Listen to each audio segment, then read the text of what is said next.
Gallery show Mamata Bandyopadhyay সেটাই করছে।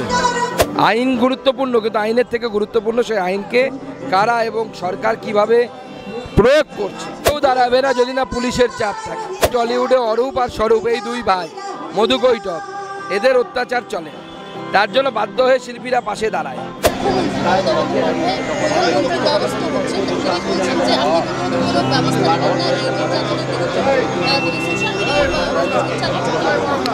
ইংরেজিতে একটি শব্দ আছে গ্যালারি শো, মমতা বন্দ্যোপাধ্যায় সেটাই করছে, গ্যালারি শো করছে।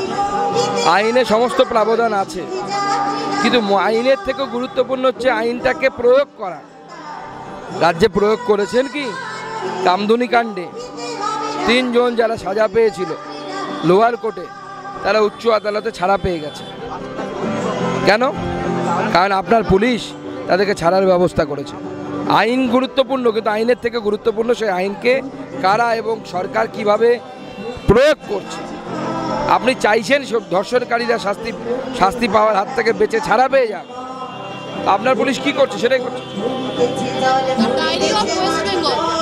ডায়েরি অফ ওয়েস্ট বেঙ্গল যে সিনেমাটা আসছে সেটা আজকে মুক্তি পেয়েছে। কুণাল ঘোষ টলিগঞ্জের কলাকুশলীদেরকে টার্গেট করছে যে দিদির খারাপ হবে, আপনারা পাশে থাকবেন না। দেখুন, দিদি পাশে কেউ দাঁড়াবে না যদি না পুলিশের চাপ থাকে। আমরা জানি টলিউডে অরূপ আর স্বরূপ এই দুই ভাই মধু কৈটব, এদের অত্যাচার চলে, তার জন্য বাধ্য হয়ে শিল্পীরা পাশে দাঁড়ায়, নাহলে কোনো শিল্পী পাশে দাঁড়াবে না। যেভাবে তোলাবাজি সিনেমা তৈরিতেও যেভাবে তোলাবাজি এসছে, যেভাবে অ্যাসোসিয়েশনের নামে যেভাবে অত্যাচার চালানো হয় ফিল্ম মেকারদের উপরে, কেউ সন্তুষ্ট নয় এই সরকারের।